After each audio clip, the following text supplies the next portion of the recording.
Militer Ukraina menyebut telah mengirim drone yang terbang rendah dan sukses menghancurkan pasukan Rusia hingga rata dengan tanah. Rekamannya diunggah di Telegram pada Sabtu 8 Maret 2025.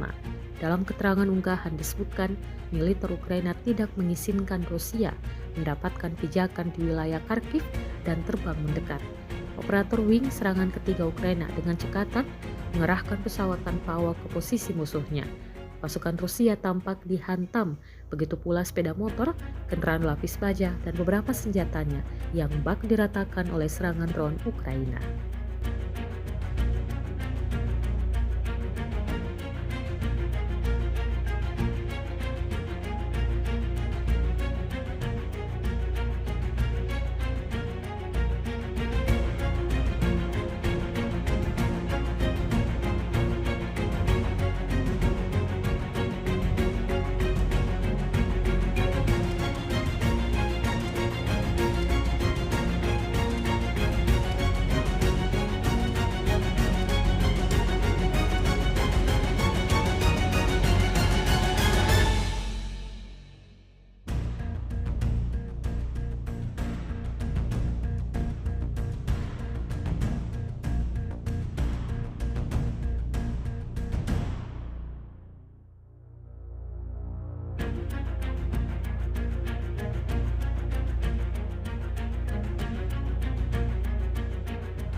Download Tribun X sekarang, menghadirkan lokal menjadi Indonesia.